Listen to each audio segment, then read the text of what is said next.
What's up, everybody? Welcome back to the Pete's Basement Show. We got a special guest going on here, independent wrestler JustNeph, and my boy Tommy Special T Frazier, the co-owner of Imperial World Wrestling. Yes, so we're going to be talking independent wrestling tonight, as well as what came out from E3, and we're going to go over a few topics like the Avengers, Marvel Ultimate Alliance, Final Fantasy VII, and of course, my man's favorite, Thanos. Just on principle. So grab your drinks because we already got started. Salud. Cheers. Happy Diet Friday. So I'm going to start with you, T. You started your own wrestling firm. Yeah. How does one go about doing that? Well, for any diehard Pete's Basement regulars, if you guys remember, last time I was on this show, it was National Many Pizza moons Month. ago, yes. Yeah, a couple years ago. I was on because me and Pete did the National Pizza Month together. Yes, right? he saw me eating a slice of pizza every day. In the month of October. Yep. Mm-hmm. So we he did decided that to join in. Yeah. And so we finally linked up. We did a full month together, and I came on the show. We stuffed our faces with pizza. Mm-hmm. And so, next thing you know, I'm a wrestling promoter. So if you can't get the correlation between the two, I don't know what to tell you. I don't know what to tell you. No, I'm a former hip hop artist, and so what I was doing was engineering at a radio station, maybe 4 years ago at the time. And a guy by the name of Logan Black came in because we had a wrestling podcast on the radio station. And so this guy, Logan Black, comes in and they say, yeah, we're going to do like a scripted little back and forth with this guy, Logan Black. He's an independent wrestler. Since you're here, you're going to be involved. And I loved wrestling as a kid, so I was like, yeah, sure, sign me up. Let me know what we got to do. It was god-awful. It was bad. Nobody knew what they were doing besides Logan Black. It was just a bunch of amateurs. But then we ended up, we hit it off, me and Logan, and we ended up becoming good friends. I ended up getting into the independent scene, and the person who owned that radio station who was like my best friend at the time, was my mentor as well. He said, I always had plans of opening up a wrestling promotion, and he had a logo, he had a name, and he had one title belt. So he had three kind of like random things. And he was like, listen, I'm not going to do anything with this. This radio station takes up all my time.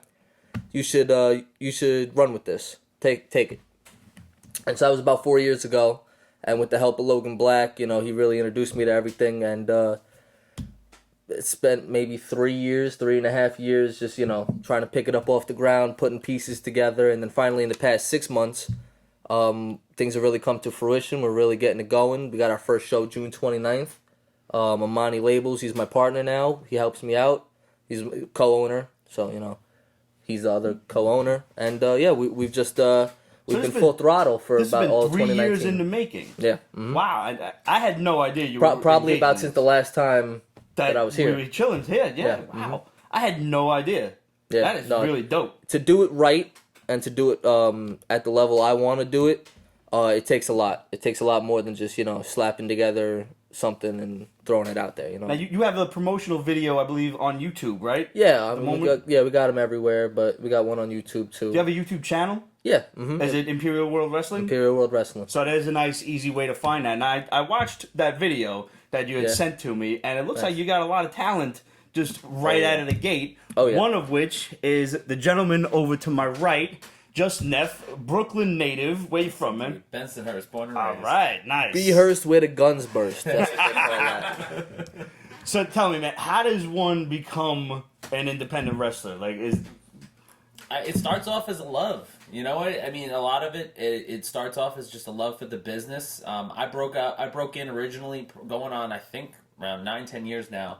Originally as a manager, and I was a manager, and I was like the Bobby Heenan of the modern day.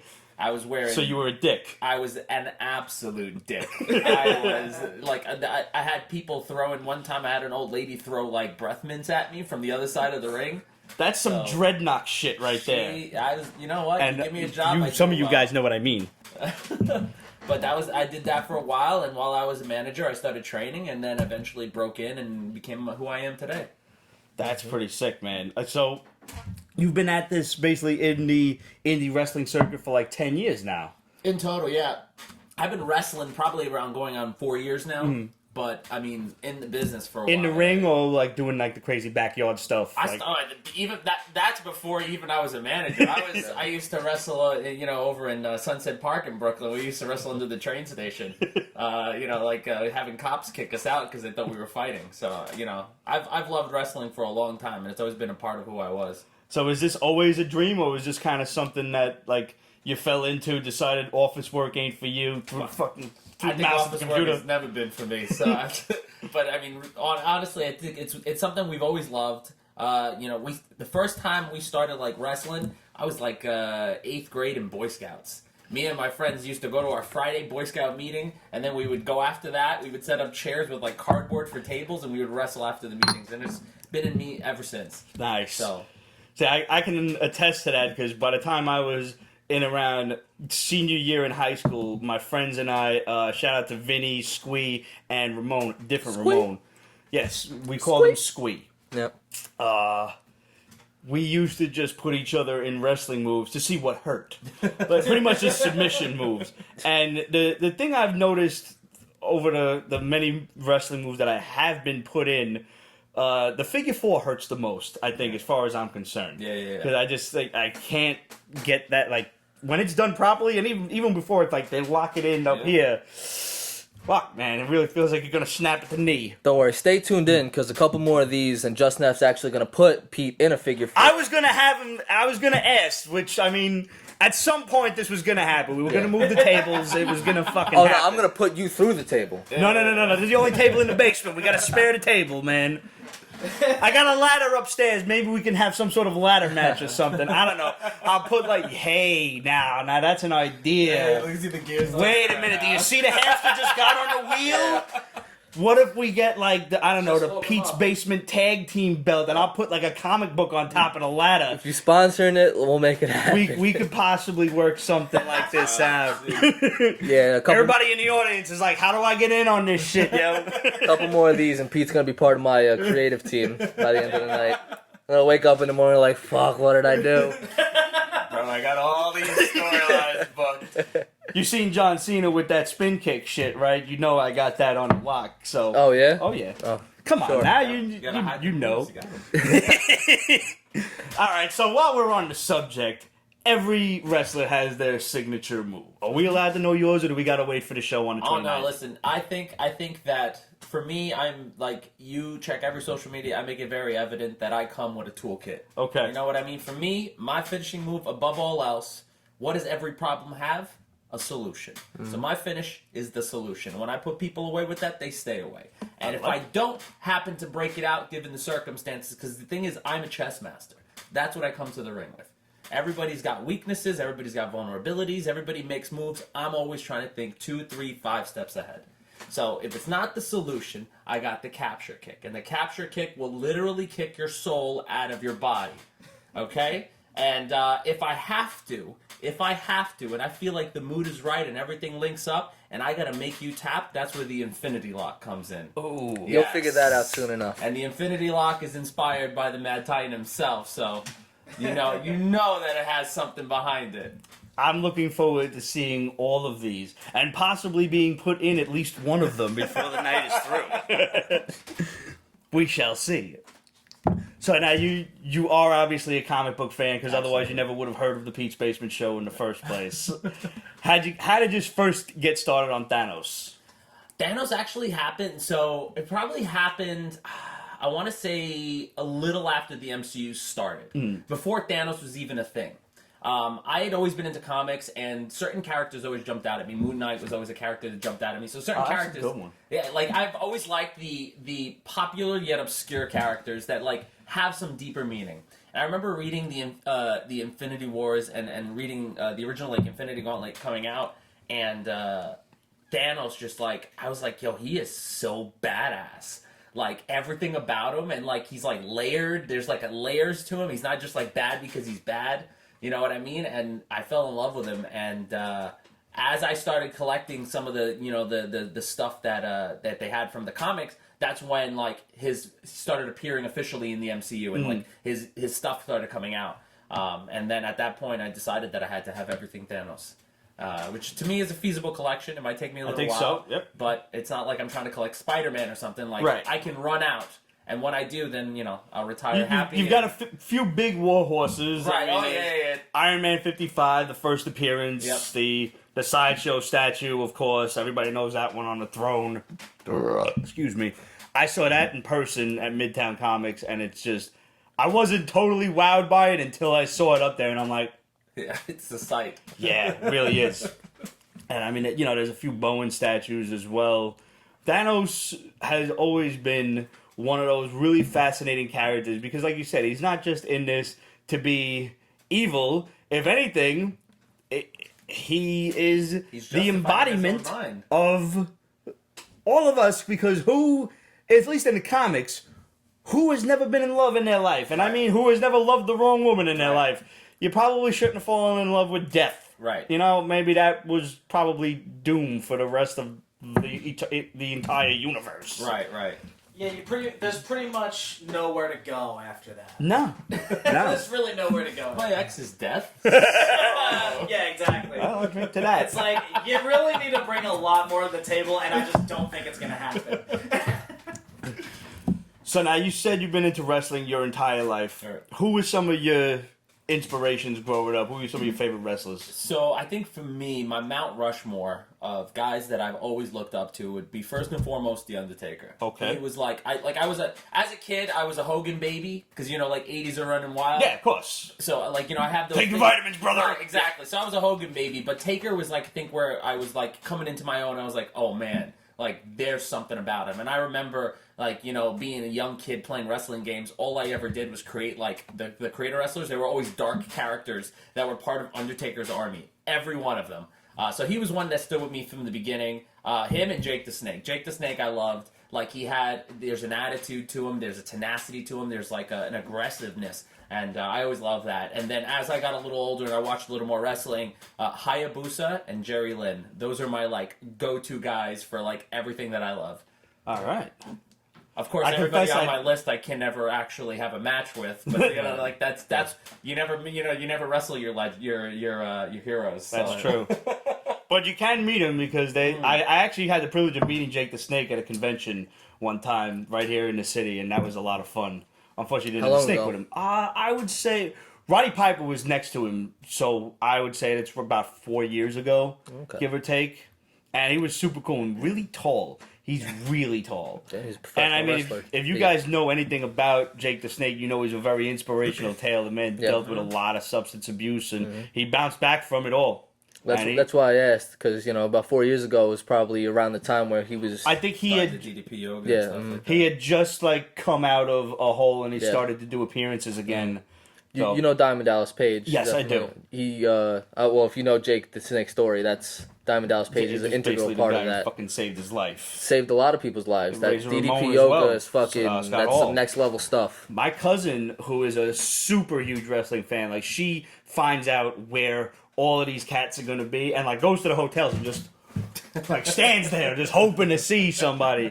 But she had some pictures with Scott Hall at a recent show, and I don't remember what it was, if he was doing a signing at a comic shop or wherever he was. And I mean, the man looked great for knowing what he looked like only a few years ago in a wheelchair and everything, and so thin and barely able to stand. And God bless him, he looks absolutely fantastic. So here's to you, Jake the Snake, and all of these guys who put their bodies through hell and recover. David Peralta said he got to meet Jake 2 months ago. Very nice, funny guy. Awesome. Nice. I mean, even Ric Flair was on his fucking deathbed only a few weeks ago. Ric Flair's immortal. I sincerely hope so. There are if I ever have to go, let's say prematurely or something like that, or if I'm ever given the option, I would choose to give my life essence to two people: Betty White and Ric Flair. Ric Flair. We can't lose them. They just gotta keep going. They gotta outlive us all. Absolutely. I'm not thoroughly unconvinced that Betty White's not a vampire of some sort, but that's a story for another basement show. The only question we have to ask ourselves is what kind of a world we're going to leave for Betty White. Exactly. Actually, on that note, I saw a great meme the other day that was Keith Richards and his two very beautiful daughters. And it said, "This is Keith Richards, these are his daughters, and when they die, he will inherit everything."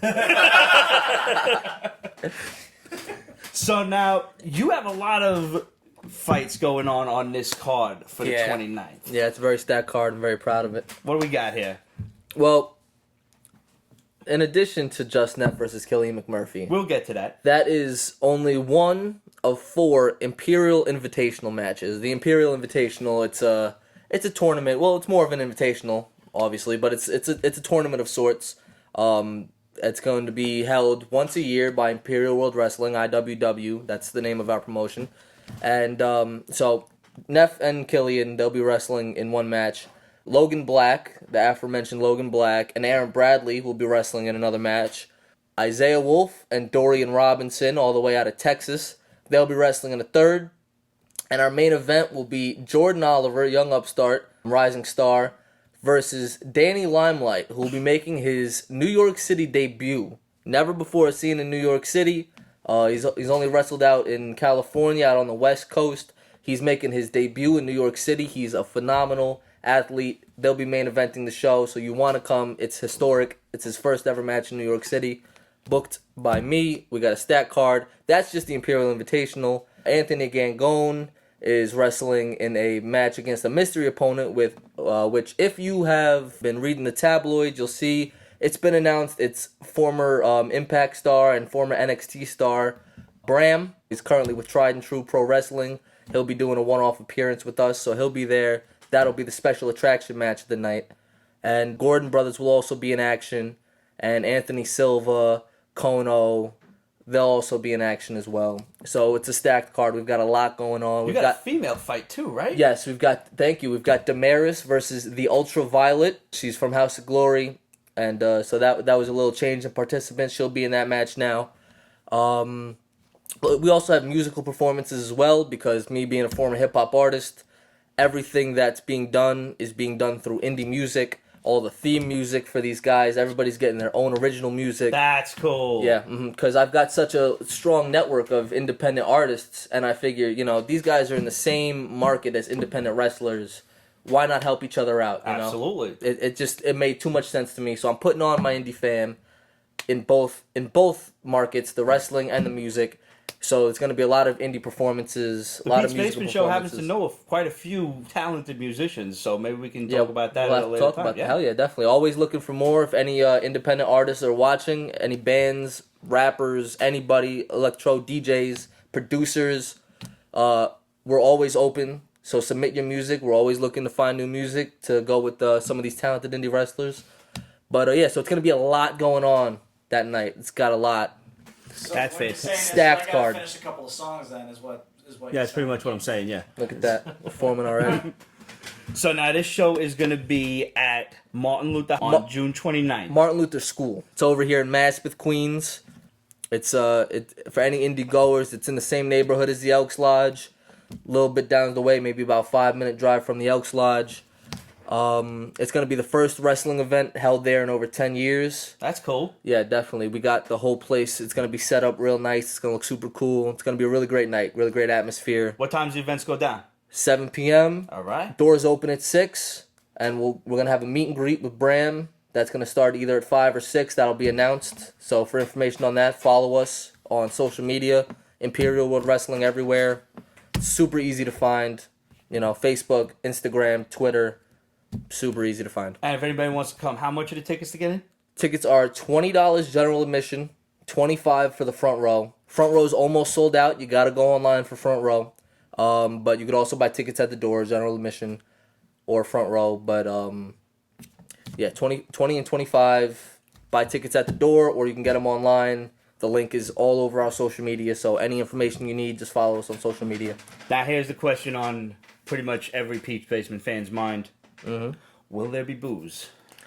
There will not. All right. Yeah, big boo on that. That's understandable. I understand. It's a school. Well, that's why I had to ask. So, But you know what that means for everybody. But there will be concessions. I mean, just no booze. Right. You know what I'm saying? There's going to be snacks. There's going to be plenty of refreshments. Is it all ages?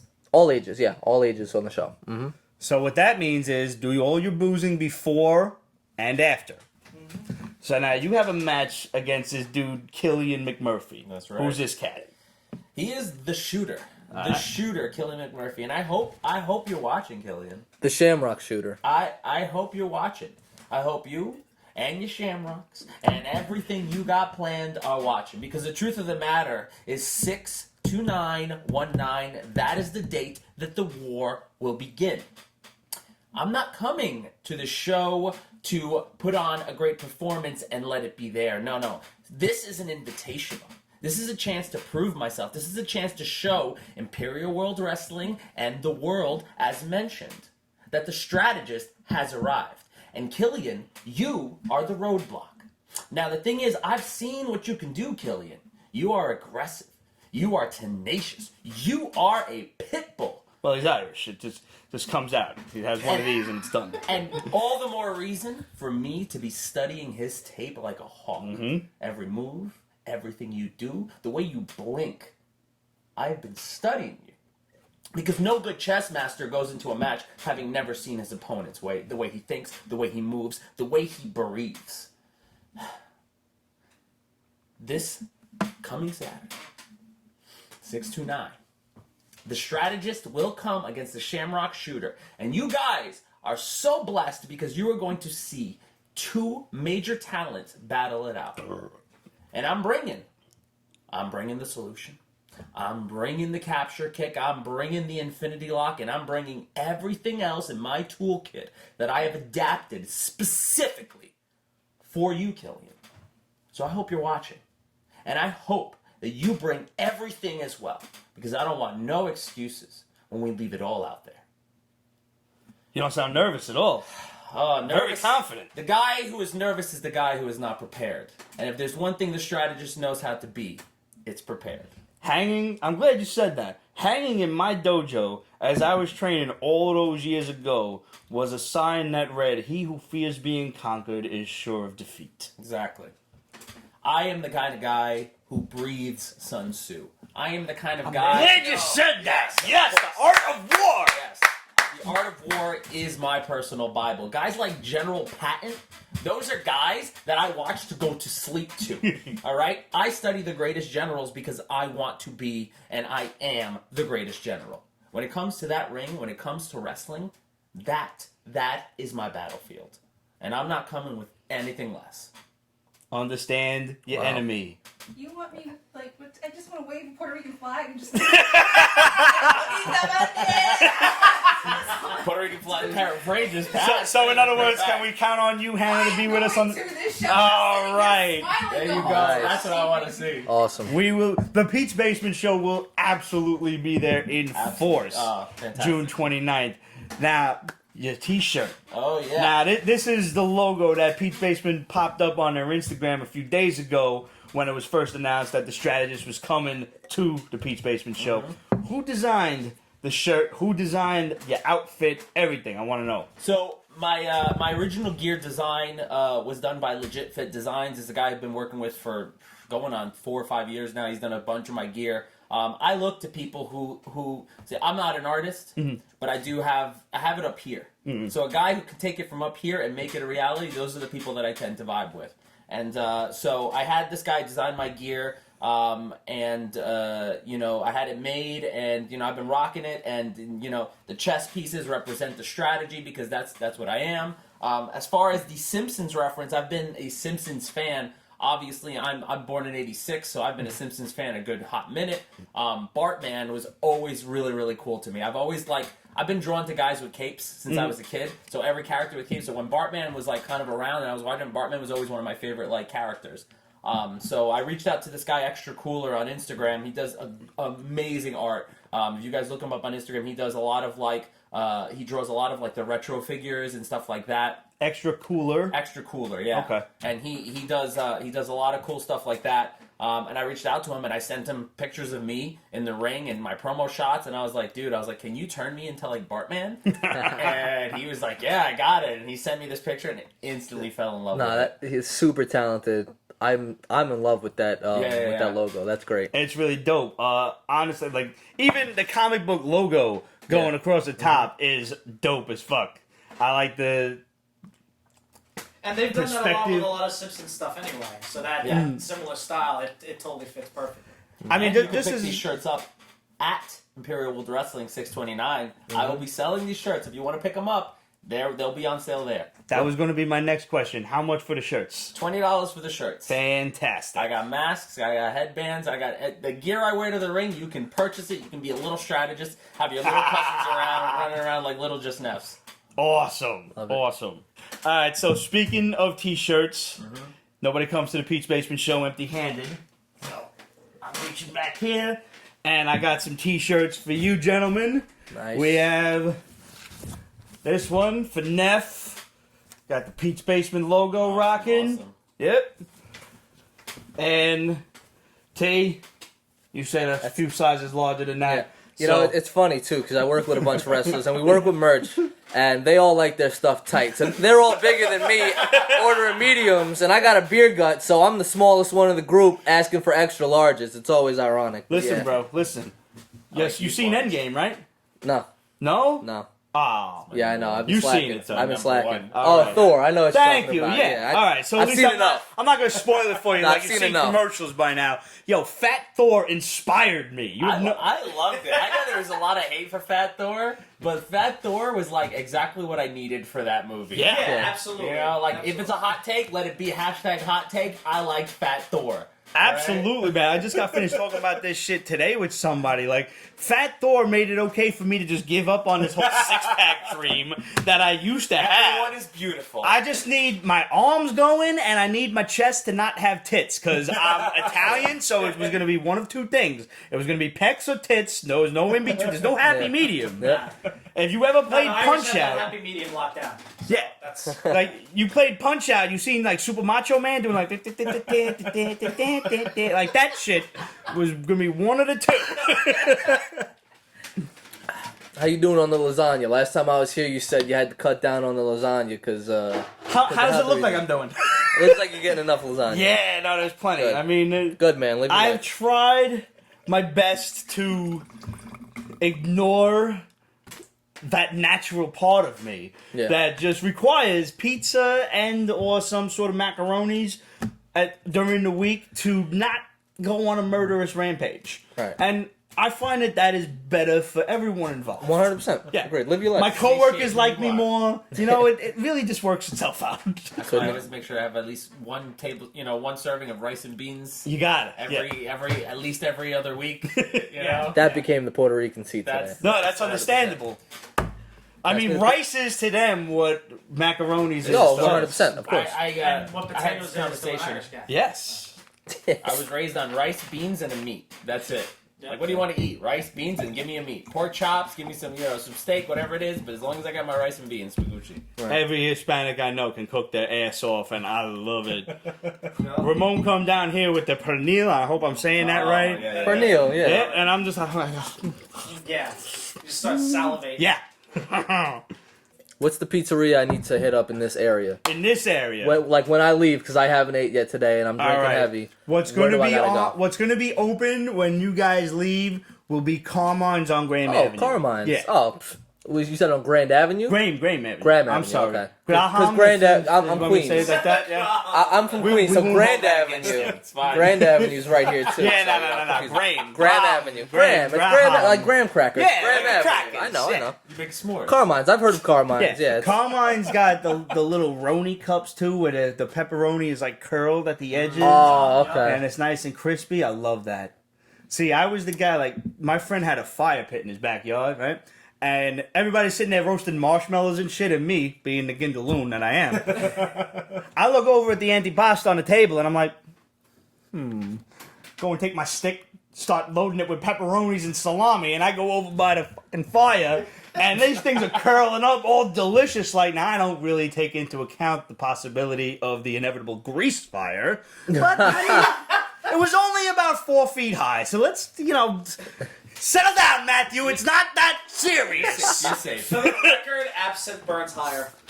Yes, it does. Ooh, absinthe. 16. Yes, it does. Yeah. Because I almost set my friend Christina's house on fire doing absinthe properly. Where you're supposed to Properly? let you're supposed to light up the sugar as you Yeah. pour it on. Well, More advanced than me. I get it pre-done from the liquor store and just lose myself. What I didn't realize was you're not supposed to light the sugar on fire and then pour the absinthe on. Yeah. That's wrong, because that's how you start fires. Okay. Because absinthe is over 150 proof, and it will Right. go up. Oh yeah, of course. So what you're supposed to do is light the sugar on fire and then just let it drip into the absinthe that's already been poured. See, I wouldn't trust myself or anybody that I regularly drink with to put absinthe near fire. So we have to go get it pre-made from the liquor store, and then we let it do its own damage. It's a really makes good, sense, that safe makes sense. idea, Yeah. honestly. Yeah, last New Year's we tried it for the first time. We were just gone. We were out of it. No, that's no joke. I'll tell you what, if you don't like licorice, you're not going to like it. That's true. Yeah. Agreed. It's Yeah. very true. It's I very gotta- much an acquired. I got a game. So like it started a couple of years. So I used to throw house parties like just all the time. And so one Halloween I bought this skeleton hand with 6 black shot glasses in it. And so I came up with a game because I'm a lunatic and I come up with these things. And I came up with a game like that was called El Mano, which is like the hand, but it was like the dead hand. So what I used to do is after throwing parties, people always bring in bottles over. So you start to aggregate these like weird selection of bottles of you would never buy of liquor. So I used to play this game where I would have the 6 black shot glasses, completely black, and I would say, okay, who's going to play? And then I would pour 6 random shots. And you don't know what And you're taking. nobody knows what they're picking Oh, when they pick shit. it. Oh. So it could be like gin, or it could be like 151, and you have 6 people, and you're not allowed to smell it before you pick it. Everybody takes the shot, arm's length. When the hand goes down, everybody takes a shot, and then you just look. And you see people's reactions as they drink whatever you pour. Sometimes I love it. Sometimes I used to forget what I poured in which one. Oh, yeah. And they'd be like, "What was this?" I was like, "Honestly, I have no idea." Like, That's devastating. it was a hell of a party game, though. It was like for the adventurous types, like That's like- If you get allergic to any type of liquor, though, do not play that game. no. Yeah. There was a disclaimer warning. Sign the waiver. I have a seriously. question. When's the next JustNeph house party? Yeah, I kind of want to play the dead hand game. It was like, not for really, nothing. it was very cool. I'm going to regret it, because We'll have, if I ever we'll get... have to throw one soon with the IWW roster. That could get Listen, interesting. I will facilitate All right. the game. I'll hold you to that. Yeah. I used to, because I'm a like I said, I'm a lunatic. So when it was time, once the hand became like an established thing for parties, Yeah. because I used to do like these thematic parties, like the Greco, the toga toga, party, Yeah, toga, lights toga. out party where everybody's wearing like glow sticks and Oh, that's shit, dope. white That's shirts, cool. whatever. So we would come up with different things, 90s, whatever. So once it became like established, I had like a full on entrance for the hand when it was time. Like 04 Tuna would play, the hand would come out, and it was just like I would think you played like the Undertaker's theme song. Well, that's what it was inspired by. It was like I wanted to be like not too on the nose, so I went with your classic. But it was a lot of fun. So Nice. if you guys ever wondering, I think I got it at like Party City or something like that. When Halloween rolls around, look for a skeleton hand with 6 black shot glasses in you I'm too. And absolutely if you going to want, look for that. if you want the address to the JustNeph IWW roster house party, you You gotta have come. to join the Pete's Basement Patreon. That too, and you gotta come. We're gonna be handing out the address at the June 29th show. There you go. Oh, There nice. you go. I'm warning you guys right now that if anybody hands me bourbon, I'm going to throw up. So. At That's the why I party, bought at the Rye. party, not at the show. Please don't throw up at the No, show. I'm not going to throw up at the show, but if you hand me a shot of bourbon, I'm going to have to hold on to somebody, because Yeah, it's going to take that's how I felt starting my night with JMO tonight. Everybody is watching. But know- you muscled through it. I'm, You did. yeah, no, it's fine. But Some jam on. There we go. There you go. I'm fine with JMO as long as I've had a couple beers to ease me in, and then I can start taking shots. I haven't eaten or drinking anything tonight. I was busy all day, and I come here and I'm force-fed shots of JMO, and it was rough, but I held it down. At the risk of being put into a finishing move, we told him you got to drink the shot of Jameson. Yeah, no, that's fair. You gotta do what you gotta do. I mean, listen, man. As essentially the Vince McMahon of the Right, show tonight. that's almost as part of wrestling culture is having to hold your alcohol. You know, on Yes. those long road trips, you got to be able to hold your drinks. I mean, at some point, you're going to have to step into the ring against these guys, because that just seems to be the way it goes. Yeah. I got you, man. Don't worry. Thank you. Thank you. I have to round that, 'cause I really liked your term there, the Mount Rushmore of wrestlers. And I mean, I'm a little bit older than you. I was 81 to your 86. So I was absolutely the Hogan era. So I mean, but we'll leave him to the side. Yeah. And I remember it was around 91, I think, for WrestleMania 6 when the Ultimate Warrior beat him, and I was pissed to the gills. And eventually I started to love the Ultimate Warrior, so I got to throw him in there. I have to absolutely throw Roddy Piper in there because not only was he one of the greatest, he was one of the first guys I ever seen live at the Bunkhouse Brawl at Nassau Coliseum. Bunkhouse Brawl. I was just about to say, If y'all don't they know had the about best that, names back then. This was basically the Royal Rumble with weapons. So everybody, Hacksaw Jim Duggan come in with the 2x4, Demolition had the chains and shit, and all of a sudden they announced Roddy Piper, and you hear brrr, brrr, brrr, and he runs out in a Jason mask and a chainsaw, and the whole ring clears out. Wow. So good. I had That's the the privilege stuff- of talking to him, asking him about that. Yeah. And he was like, what were you, like 7 years old? I was like, yeah, about that. Give or take. And he was like, yeah, man, McMahon was so pissed. He told me not to do that. He did it anyway. I was like, you're the fucking See, man. that's the live show stuff that you'd never see on WWF Nope. television. But like, you go to those bunkhouse fucking, Yep. House Brawl. and My cousin you'll took see me to some that wild shit at stuff Nassau like that. Coliseum. Thank you, Cousin Mark, man. That was Cousin awesome. Mark. I definitely will give it to The Undertaker just for having... I remember when he first appeared at, I don't remember what it was, WrestleMania 9 or something like that, and he comes 8, out I in the... think. It was 8? Yeah. I knew it was one of them roundish numbers. And he comes out in the coffin with Paul Bearer, and I didn't know what a Paul Bearer was at the time, and I said... he's like, so what's your name, Mr. Bearer? And he's like... Paul, and my father starts laughing. I'm like, I don't you get didn't get it. I didn't get it. I didn't get it until a couple years ago. So, but And I think I got to give it the final spot to Bret Hart because if anything, I just really dig the shades, man. it's funny. Neither of you had mentioned Shawn Michaels, and It was a toss. The final spot was a toss-up. I will admit. when we did the press conference, because IWW had a press conference on April 27th to let people, fans, and wrestling media alike know that we have a whole season coming up because IWW is going to be running episodic. So this is just show 1, June 29th. But we interviewed maybe 30, 40 wrestlers that were in attendance. And we said, what's your inspiration? Out of 30, 40, maybe 25 to 30 of them said Shawn Michaels. Really? Everybody was inspired by Shawn Michaels. So I was surprised that nobody said Shawn Michaels. But you said Undertaker. You said you grew up as a Hogan baby. Yep. And then Undertaker was your favorite. Yep. Do you think that had anything to do with the fact that Taker came in and won his first title off Hogan? I don't... That might be like one of those subconscious questions that I never really thought about. Right. It could be it, like the passing of the torch in my head.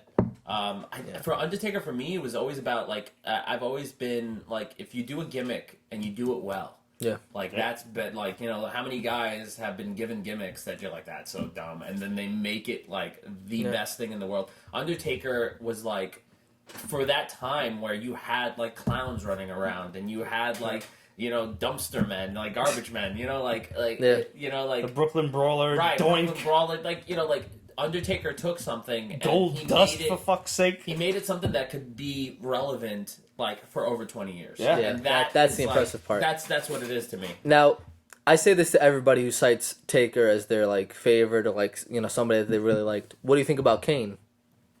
So the funny thing about it was that because I was such a big Taker fanboy, my brother inadvertently became the Kane fanboy. Okay. And so we were that was our thing. That's when cute. they were feuding, we were feuding. And then when they were tagging, we used to, back in the day when me and my brother were younger, and I say younger, I mean when we were 22, 23, and we would go out and we were single, we used to refer to ourselves as the Brothers of Destruction. that was our thing. We're in bars. We're all right, the Brothers of Destruction are here. Let's do work or whatever.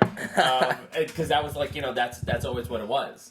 I've always loved Undertaker and Kane. To me, was such a great relationship in terms of just everything they built and again the story, when you the try to backstory. explain it to a non-wrestling fan, it sounds so ridiculous. You're this guy he's made he summons fire, and this guy This guy summoned undead. lightning. Yeah, he's lightning. It sounds ridiculous, but it's in the context of wrestling, it was everything. Yeah. And It's funny to find, like, I mean, I fell out of the wrestling circuit shortly after NWO kind of stopped existing. But it's weird to me to think that somebody, especially, boys, Right. like, I'm not trying to be sexist or nothing, but it's really difficult for me to understand that boys out there did not enjoy wrestling at some point in their lives. Oh yeah. Yeah. Oh, every time I have a conversation with someone, I'm like, if you were born in the last 30 years, Yeah. you You were a watched fan wrestling. at some point. Yeah. Whether it was a week, a year, or whatever, you were a wrestling fan at some point, because if you were alive at all during the late 80s and the Attitude Era, in those two sections, chances are you watched wrestling and were like, yo, this is kind of cool. Yeah. I look at it like this. Everybody grows up, or everybody, while they're growing up, you have to like wrestling at some Right. point. There's no way that spectacle Right. can't draw you in. Right. I agree. And then you find out it's predetermined, right? And that stings. So that stings Right. for a little bit. And then, depending on how old you are, maybe you're like 10 and you're like, all right, that's predetermined. All right, I still like it because I'm a kid. Right. Maybe you're like 15 at the time. You find out it's predetermined, depending on what time you grew up. And you're like, all right, well, if that's predetermined, it's fake. I'm not into it no more. And you pull away for a while. Everybody has their period where they're like, all right, and then I stopped being a wrestling fan. Right. But the people who truly loved it, I know that they always come back to it. But you know what I always came back to? Like, yes, when you find out wrestling is, I gotta use air quotes for this, and I hate when people do this, but I gotta do it, fake. Yeah, we don't Because use that term. We use that's why predetermined. I had to use that word, because it's not fake. Yes, predetermined is the word, because when you're really watching it, and as somebody who's stepped into a ring more times in his life than I care to remember or am able to remember, and just from a kickboxing standpoint, you're looking at what these guys are doing to themselves and to each other, and you're like,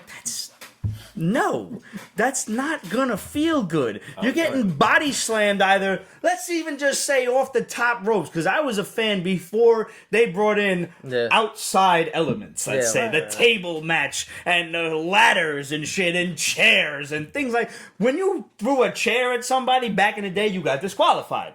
Nowadays, it's regular to get your face planted through a fucking wooden table. But no matter how you, again, fake that, that's gonna hurt like a bastard.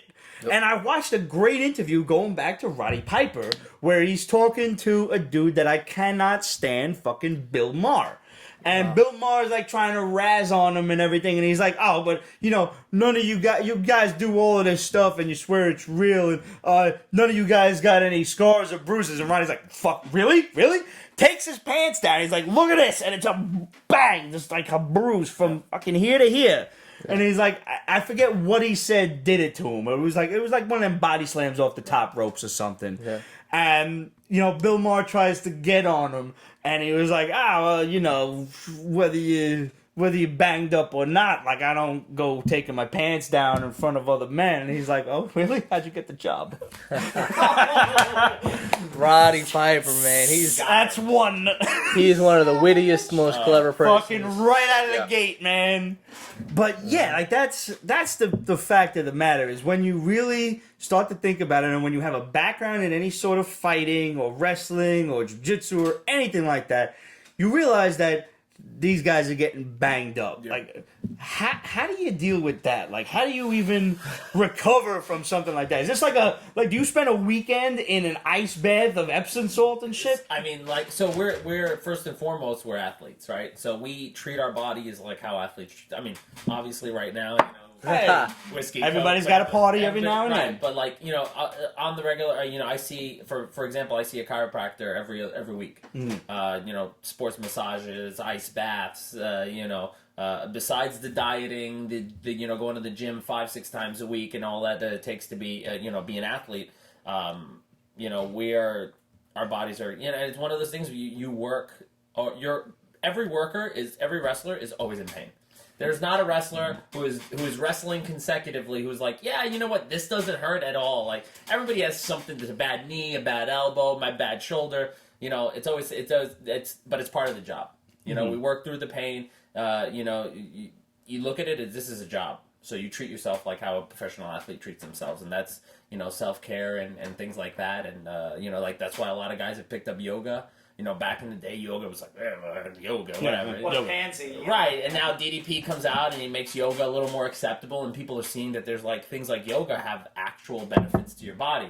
I work out every morning, you know, before my daily grind, and so like I've been trying to like stick to like at least once a week. You know, I pick up a nice 15-minute yoga routine and I stretch out, and you know, like I really try to push my body because, you know, it's when you don't do those things that the injuries that you have become worse, and the injuries you might not have gotten then become like an actual thing. So. Good advice. Good advice. Stay with it, because if the moment you slack is when you're going to start to regret it. Exactly. And that's when you're going to start to feel it. Yep. I know that song and dance. Shit. All right. So we have a few other things to talk about today. Tommy, we're going to tag you out, and we're going to tag in our man Cheeseburger. Now, is that a wrestling-related pun on purpose, or... Listen, sometimes they just come. Segues happen. Pete, thank you so much for having Always, me. man. Thank you for Thank coming. you so much for promoting. Again, Neph, you are welcome to stay if you like. I'll talk for a All little right. bit. real quick, one more time before I get out of here. Facebook, Imperial World Wrestling. Instagram, Imperial World Wrestling. Twitter, IWW_wrestling. So that one we didn't get the uniform there. And then our website, which is like anything you need to know, is imperialwrestling.com. Fantastic. Super easy to find. Hope to see everybody watching on June 29th. You will definitely see this man Pete's kick some Basement ass. there. Salud, Pete's salud. Basement will be there, so come rock out Pete's Basement. Have a good night. All right. Chase, welcome to the party. All right. How you doing? How you doing, brother? Good. You seem a little dry there. Yeah, pour me one, son. All right. So also happening this week, we've seen a lot of things coming out of E3. Video gamers the world over are just drooling at prospects here. Now, I haven't really played video games in a long time, and we don't normally go into video games on the Pete's Basement Show, but in this case, I feel like I gotta make an exception. Yeah. Because to start off with, Square Enix debuted Marvel's The Avengers. Mm-hmm. And the world collectively spit on their computers and phones. Rightfully so. Pretty much, yeah. The artwork was, I guess, less than stellar. It was. Who was those people? Yeah. I mean, the thing is, the thing is that they're not trying to go for the movie likenesses. No, they're not. But everybody was expecting them to go for the movie yes, likenesses. they were. I don't know why they didn't bother to license it. That but they have made it clear that they are inspired by the MCU, but they're not going into the MCU. right. There's no connection to it whatsoever. As a matter of fact, the plot line, from what we've understood now, is the Avengers were being honored during A-Day, and then some shit happens that we're not really sure of. Right. Some Fuckery occurs. New York Anytime blows the up. Avengers collect, things will go wrong. Fucking something bad happens. New York blows up, Cap gets killed, but Square has also made it a point to say that you will play as Cap in the game, so we don't know how long he'll stay dead for. Yeah. Or maybe that's just the beginning of the game. We don't know Flashbacks. yet. Yeah, you don't really. Yeah, from the trailer that they showed, you don't really see it. They talk Right. about it like it happened. Yeah. But like in the comic books and in soap operas, if you don't see the body, they can come back. Precisely. But I will say this, as far as the design goes, this is early on. The game's not coming out until March of next year. Yeah. So I would trust in Square Enix at this point to, redesign, rehash, and let's go use the term finalize the designs. Yeah. But a lot of people were having problems with Cap's riot gear style armor. Yeah. I wasn't upset by that. That wasn't what bothered me. It was the fact that the faces looked like, 2005-ish kind of artwork. Right. And a lot of people are looking forward to this game. This game was announced back in 2017. So they're like, hey, finally we get to see it. And we're like, is it still 2017? What's happening? Yeah. The thing about me, the thing with me with that was that I thought Black Widow looked okay, and I thought Hulk looked okay. Everybody else was just like, eh? I thought it was Thor's just armor weird. looked good. I just the faces were a little off. Yeah, it was kilter all the somewhat. facial feature stuff, and then also it was basically post loss, the shit hits the fan or whatever, the Avengers go into hiding, and Tony has shoulder length hair. And I'm God, it's like out of the 90s again. yeah, pretty much, yeah. Fuck. And I'm just like, all right. I mean, the thing is that Square Enix has always been able to tell a good story. Right. With the right franchise, Final Fantasy being chief among them. We'll get to that. But they've also got control of the Dragon Quest series, which has been pretty good from what I understand as well.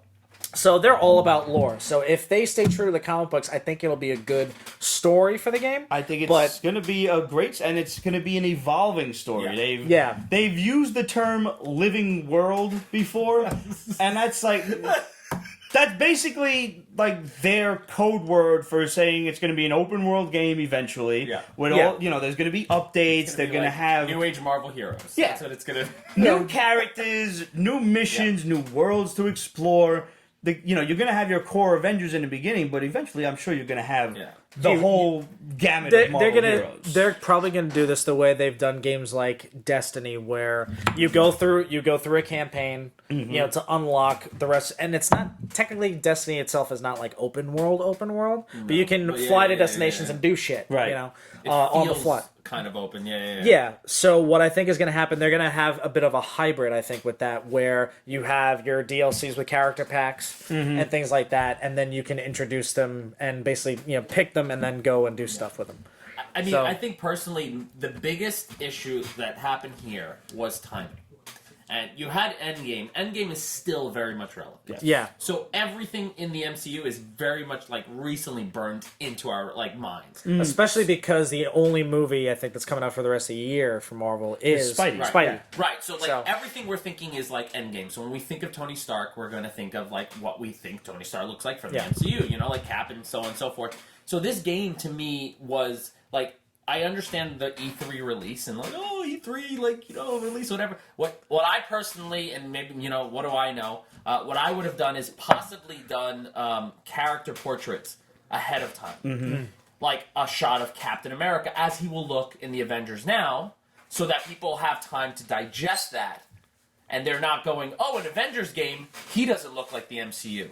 Yeah, I honestly, the biggest thing to me was timing. If they had introduced us slowly, bite-sized portions. So here's a Square Enix Marvel Avengers Cap. Yeah. Just post a picture. It doesn't even have to be a full shot, but something to show us it's not the MCU. Right. Then when the trailer releases, nobody's going. It would have been less of a shock. Exactly. Yeah. So to me, it was more they went for the hype, surprise trailer. But the timing, if this was done 6 months from now, it probably it would go a little bit better. It would have been better. It would still sting because we would still be expecting MCU, but it wouldn't be as fresh.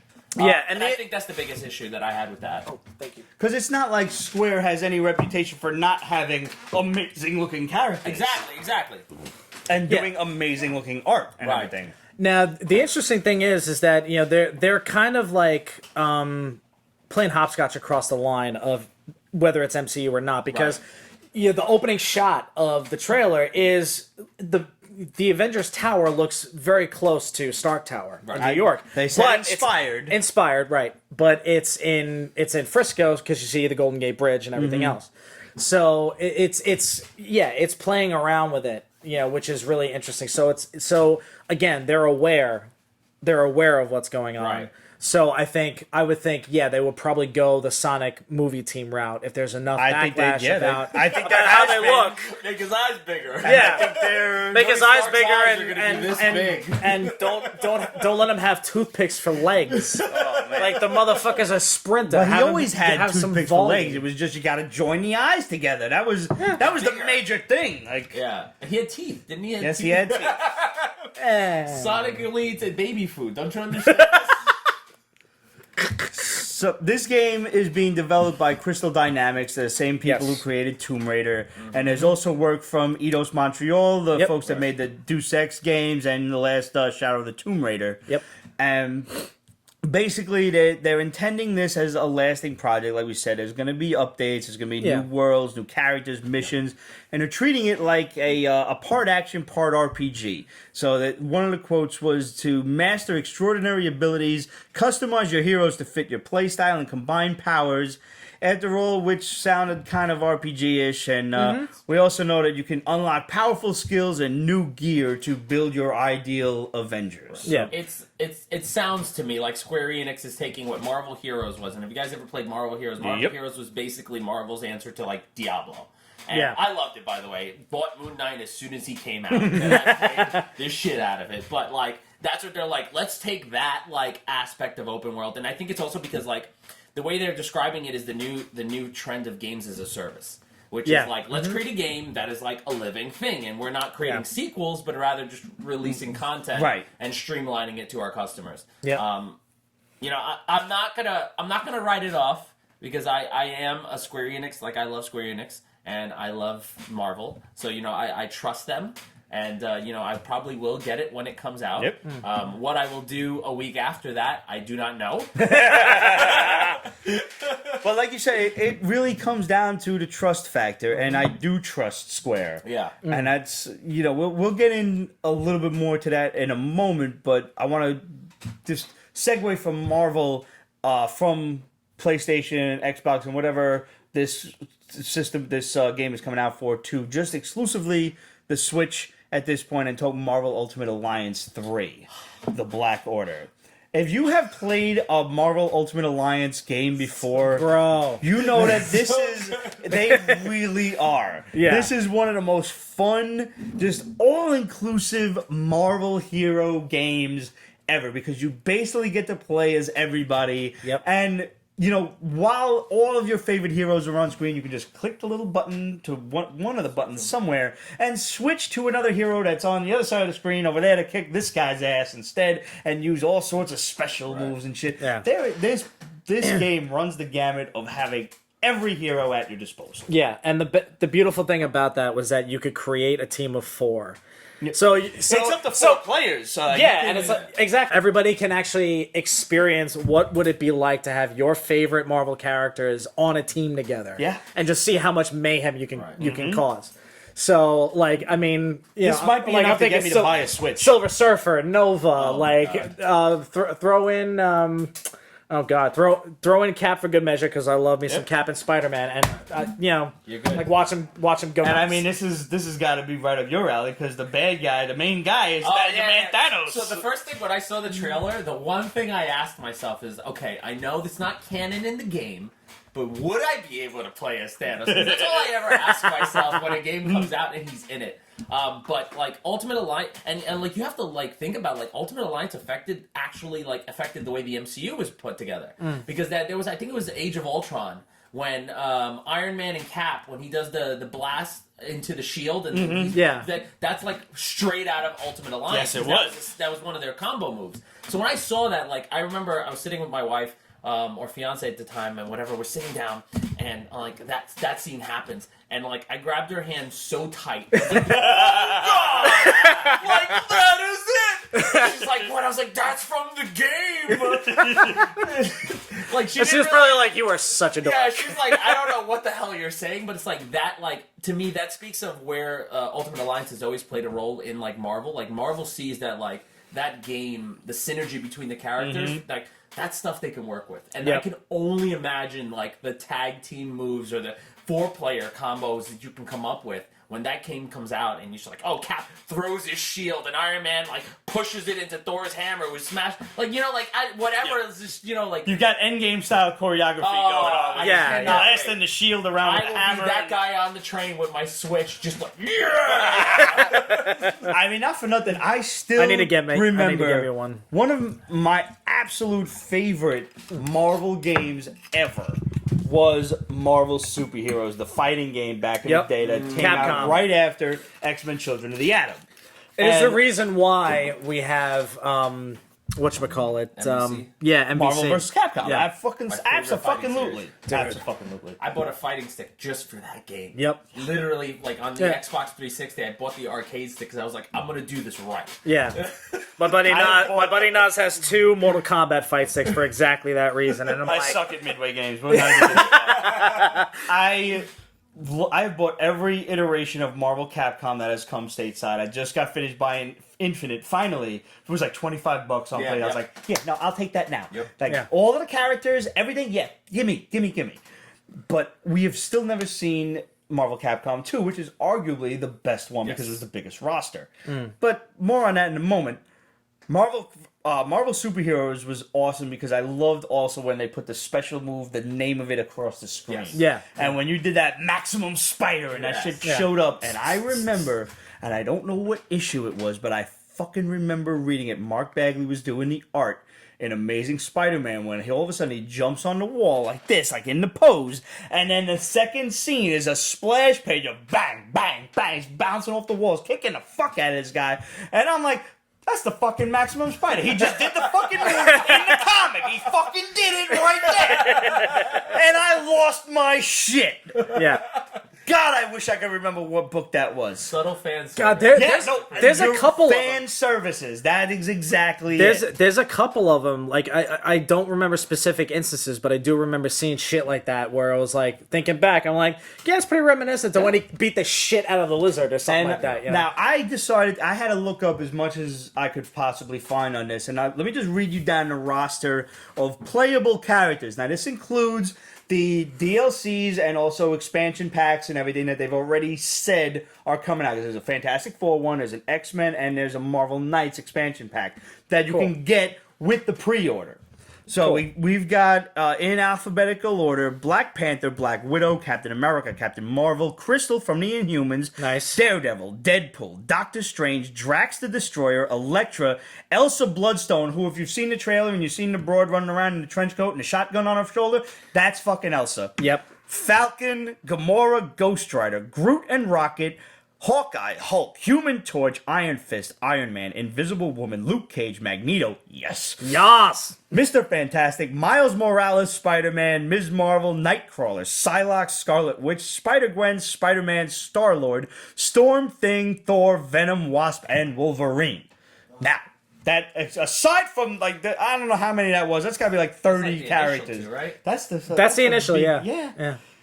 That's like Magneto's 35. powers. Now, you want to talk about a fan service, you want to talk about a throwback to the Magneto's issue. our favorite villain, I think. Both of ours. Magneto's power, like everybody gets their special moves in this game. Yeah. So his powers are the Master of Magnetism, Magnetic Pulse, which sounds a lot like either the EM Disruptor Yeah. or possibly Or the the Magnetic Shockwave. Yep. Deadly Debris, which sounds exactly like Magnetic Tempest. Yeah. And Fatal Attraction. Nice. Which harkens back to the 1993 story when he ripped Wolverine's adamantium skeleton out with a force of his fucking skin. the most amazing and shocking scene I One of read the in comics best at that point. written scenes Yes. ever. Especially the like- narration. Yeah. The It narration was started just like- with a twinge, and I'm like, oh, what is he doing? Holy shit, what is he doing? Yeah. And And Jean like- Grey had to like go into his mind and shut him down so it didn't kill him. Yeah. Yeah. And then that fucking, created Onslaught and everything else chimed in after that. The But bone claws after. and we found out that his claws were bone Yeah. and part of his initial mutation and not part of the Weapon X program. Yep. I can't wait for this game, as if you couldn't tell already. I'm buying a Switch for this game. Yeah. I thought I was gonna buy it for the fucking Street Fighter Champion Edition, whatever it was, with Evil Ryu and Violent Ken and shit. Whatever that Street Fighter 2 fucking 37 iteration it is. But no, now I'm getting it. Now you've sealed the deal Yeah, for me. between that and the announcement for the new Zelda game, like I have to get my hands I on haven't it. played the first one. I bought my Switch purely for Smash. Yeah, Because I was a huge Smash gamer in college, like tournaments and all that. So when I bought my Switch, I called it the Smash Machine because that's the only game I had on it. yeah, But now Ultimate Alliance is coming out, and I was like, well, poor Smash Machine, you won't be the Smash Machine anymore. You're going to be the everything now. Yeah. I'll tell you a quick story about my first experience with the Switch. My boy Ajart came over to do his show with us, and he, the Switch is portable now, so you can have like the little. and he just handheld, he just Game said, Gear "Talk to style me about thing. getting a Switch." So he hands it to me foolishly with Zelda on it, You should know. and I was like, "Oh, awesome!" And I'm just like hitting buttons because I don't really know what to do. And apparently, I threw the Master Sword over a cliff. I didn't know you could do that. And then I got attacked. risky. And I was like, I don't understand what I'm doing, man. I'm just punching this thing. He's like, where's the sword? I'm like, I don't know. I threw it over a cliff. He's like, what? He's like, don't save. I'm like, I don't I don't know if I'm saving. Here you go. What did you trust me with it for? Stupid. Age said, "Lucky for you, I found it." Yeah. Dual Master. I didn't. Why would that even be an Right, option? I was gonna say that sounds like Yeah. really weird game design. That's decision. stupid. Although, like, if you use it strategically and don't actually throw it off a fucking cliff, you could go and retrieve it once you've embedded it in your enemy. Still stupid. No. I don't like the idea of being able to discard my weapon so I kinda- willy-nilly. All right, for me, I just kind of like the idea of Link being a ninja of some repute. Fat.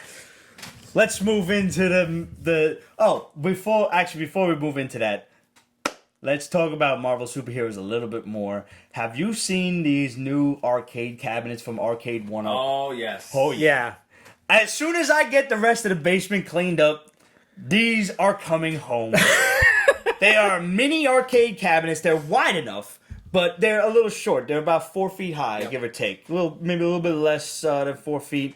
But you can get a riser for like another 15 inches to make it normal size. So you got to either sit down or like throw your back out trying to crouch over.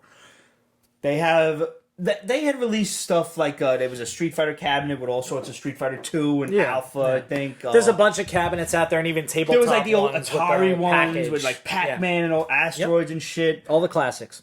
They are the new things announced at E3. They have a Marvel box, which has Marvel superheroes, X-Men Children of the Atom, the Punisher, and the X-Men side-scroller. Yes! Welcome to Die! Remember that Yeah. one? Yeah! The side-scroller was life. Yeah, it really was. But and then when I found out about Children of the Atom, I'm like, Cyclops all the way. Let's go. Let's do it. All I want is my Marvel my go-to. superheroes back. Yeah. When Thanos was the bad guy. Yeah. Throwing Yep. every Five fucking gem at you. Every stone is Yep. tough. Star- And he cheesed the shit out of you. Oh, he yeah. totally did. Doctor Doom was the second boss. the pre-boss. Yes. Basically, yeah. Age says Star Wars was announced for Arcade 1-Up. Yeah. Absolute wants to know if we want her to start up her PS4 to play MK11. You do you, girl. I don't know how to play Hit those Mortal X-rays. Kombat. I Yeah. suck. Well, they changed that, by the way. Oh, did they? It's a one-off. If Oh, is it? Only if you land it. If you land it, then it's gone for the rest of the match. But if you miss, after 20 seconds, it'll come back. Well, I think And it that's only good because triggers if you're in danger, like you're- below a quarter health. If that's you when it start triggers. breaking motherfuckers' limbs and you can do that every time, that's stupid. Yeah. I like the idea of it being a one-off on Yeah. a match. Makes sense. Yeah. Yeah, because otherwise it's basically like a super meter. And I mean, I'm waiting for the idea of like if you break some dude's leg, like he's limping the rest of the match. yeah, Midway no, they can don't. do They, it. they don't. They don't do that. They don't do that. Now the funny thing for me about this game is we played it a couple of times myself, Rich, at our little game night gathering, and what I've noticed is that they're called Final Blow or something like that. They're more graphic and more damaging than most of the fatalities. Huh. From like a visual You standpoint. talk about the X-ray shit. Yeah, Okay. yeah. Basically, yeah, the Yeah. X-ray shit. So, because like a lot of the actual fatalities are just and then like the actual Final Blow stuff. Is, yeah. I'm like, you should be dead. All the bones are broken. You're really dead. You can't are wrap super my dead. head around a midway fighting style because I have that Street Fighter mentality of jump in, fucking hard punch. I mean, you can still kind of do that on the Midway series. But if you I think play- every fighting game allows you to initially jump in, Yeah. and then like the hard punch or hard kick, and then start your combo. Yeah, from but if there. you try to play any of these cats online, like they're just Oh, no. dashing at you. But that's your first mistake. You don't. Yeah. You just don't do No. that. Yeah, you don't go online. Yeah, rule number one is you don't don't go go online. I'm busy buying a plane ticket to go kick the shit out of an 11-year-old in real life. Like, I had that issue with You Injustice. suffered Dude, you that's suffered like, the Noob Master 69 syndrome. yes. I played I'ma go Injustice, fuck this I loved motherfucker it. up. I went online. 3 seconds, I'm dead. Never again. Thank you very The much. only fighting game I've ever actually been somewhat decent at online was Dead or Alive. Because that was a little bit of a button masher, and also because their counter system was fucking phenomenal. Yeah. I'll tell you what, I played Street Fighter V online for like you said, about 10 seconds. And I fought this dude playing as Sagat, and he had like this traditional ass Muay Thai outfit. I'm like, where'd you even get that outfit? I'm like, fuck, man, I'm gonna be dead in a moment. It's like, it's not even DLC. Yeah, in no, like, itself. once they got a crazy ass outfit, you know you're in store for some horrifying shit. Yeah. terrible. Age, I'm gonna crowbar that in a minute, but we're gonna keep going with the But E3 stuff. On the idea of the arcade one-up cabinets, also announced was the Konami Ninja Turtles cabinet, the first one to have a 4-player mode that will have the original Ninja Turtles side-scroller fighter and Turtles in Time. Nice. Yeah, and Can't I wait am for everyone to die on the stage. yes. With like the surfboards or whatever it's called. Yeah. Everyone you will all die there. And if you don't die there, you're lying. You're a cheater. You're cheating or you're lying because nobody beats that level like without cheating. Without losing a Get life. these Yeah. games. Can't Yeah. wait to get these games. Oh my god, it's gonna be fucking dope. I've always, me and my boys have we've been toying around with the idea of, building an arcade machine, because I got one of my guys that he just hacks video games that's, his hobby. Well, you got those awesome. Raspberry Pis that are out. That's what he does. the whole But time. he programs and them you can build into whatever system you want. He's like, Yeah. I can build you an arcade machine with whatever systems you want in it. And I was like, wow. What the hell do you... I collect comics in my spare time. You program shit. Should have went in the other way. But... Yeah, pretty much. Yeah, I asked him, I was like, yo, can you hack this shit? Because at this point, we still don't have Marvel Capcom 2. But it seems to be that it's got to be the next logical step, right? MVC2 is so rare. I remember It in is college, so hard to find, Yeah, and I found a remember- copy. Yeah, in college, I had a PS2, and I was like, man, I really want to play MVC2. And I remember this was pre-Amazon being Amazon and all that. I bought a copy for I think $80 used. $80 used. Was it American? I thought it was only Japanese. I don't think it was ever. No, there was No, American. they had There's an American American copies, release. Yeah, Oh, but it was. it was super super expensive. Yeah, It was super low print. They didn't Yeah. they didn't produce a ton of copies, but it was out. Yeah. And I had a copy. And then when Xbox Live Arcade came out with that version, I sold my physical copy and I got every single penny that I spent back. Because I bought it brand new, and I bought it brand new for $50, right? And then I sold it for $55 on eBay because I had the arcade version. I didn't even realize it came out stateside. I This thought was it was 2000. I want to say maybe 5, 6, something like that. Yeah. So a while ago. And it was I was Yeah. hey, I wanted to play it, and I had, the only one person on eBay, I think at the time when eBay was fucking when you could still get old school toys for right, nothing. Exactly. Yep. And I remember I was like, oh my god, $80 for the used copy, and I was like, he's the only guy selling it. I have no choice. That was back in the day before PayPal was even a thing. When you Yes. had to send Credit dudes card money and- orders, yeah, credit money cards, orders, stuff like or that. God forbid you met him on the street. Yes. Yeah. So I did that with a guitar, and thank God it went well. Shit, man. So So finally, from E3 this week, we saw the remake of Final Fantasy VII. I mean, I grew up with RPGs. I was a Final Fantasy fan from day one. I was a Legend of Zelda fan as soon as I saw that gold cartridge. So Final Fantasy VII, although not my favorite, I will admit, was game-changing. No pun intended.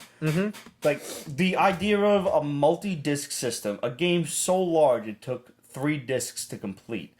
A game so large that you had optional characters, you had optional bosses and things, you had different items you could collect, all sorts of things going on in this game. And it was, even optional things that you could do in the game, whether you wanted to go on a date with Aris or Tifa, or hell, Barrett if you were mean to both of the girls. yeah. It was wild to me, and I always thought Tifa was way hotter than Aris. Fuck that bitch, anyway. Hi, bro. Anyway, spoiler Tifa's alert. my girl. So when Tifa I was my saw girl. this, I haven't played a new game in ages, and I've stayed away from RPGs because I don't want to get sucked into a world where I can exist forever. I am really glad that you did not discover the Elder Scrolls. No, I can't. I know all about Elder Scrolls. I can't play it. I can't. The only I know the my only own one that I played, weaknesses. the only one that I've played is Oblivion. I put in 120 hours. I'll never leave my house. Do you understand? Yeah, no, I know. I'll never work again. You'll come and find me in 2 weeks. I'll have a bucket of fucking marshmallows tucked under my arm with a 3-week beard. Just I'll have fixed the computer above me on the bed. Just I can't do it. Yeah, no, I can't either. I I can't either. know my weaknesses. I logged in 120 hours for Oblivion. This was on the 360. Yep. And I maybe managed to do 25% of the actual story. because there's so much other shit to do. It's so easy insane. to get distracted. Oh my god. The beautiful thing about what Square has been doing with the Final Fantasy games since then is that they still keep it finite. It's semi-open world, but they still keep it finite. Sure. There we go.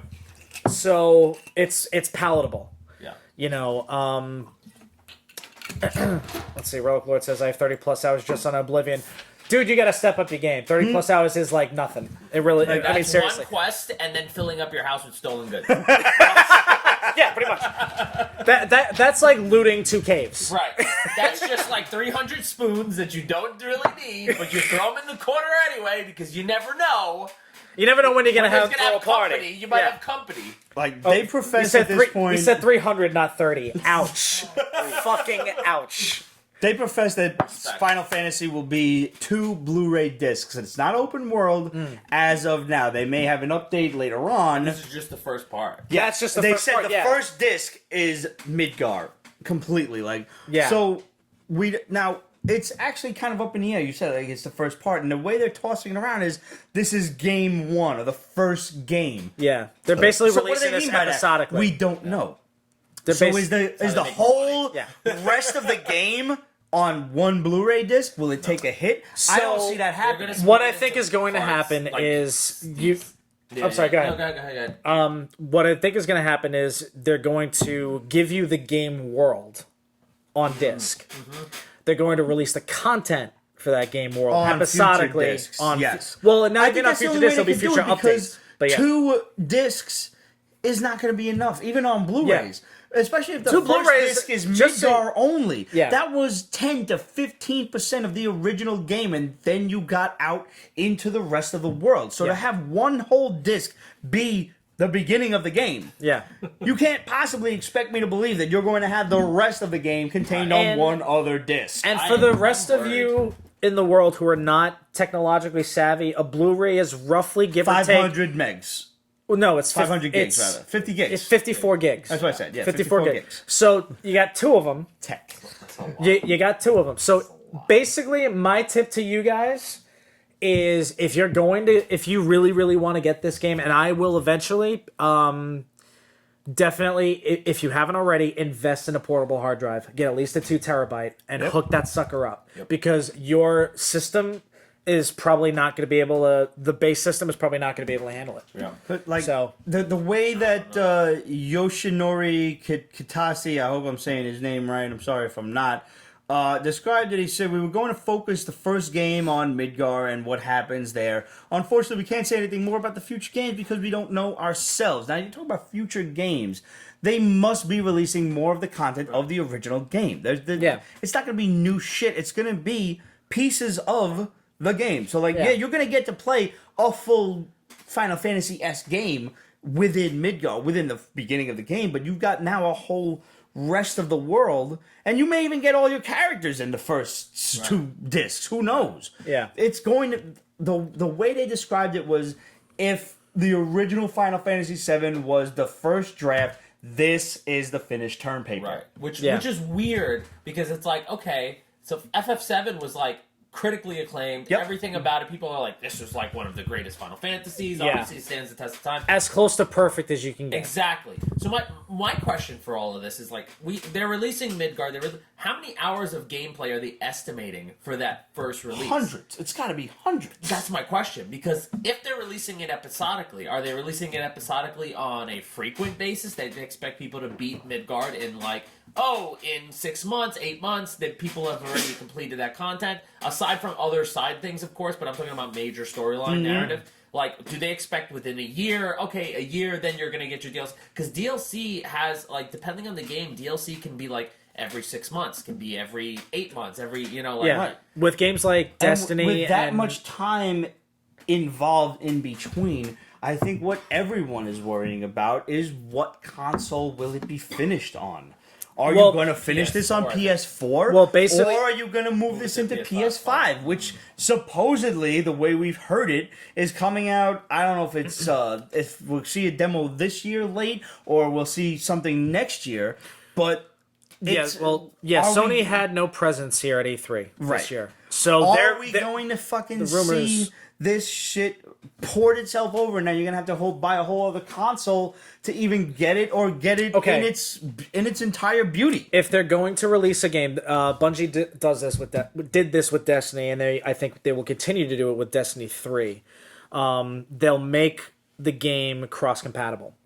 So I've heard they the will PS5 release the is full going game. to be backward compatible, Right. But only And to so- PS4, which kind of makes sense of why they would maybe do this. Yeah.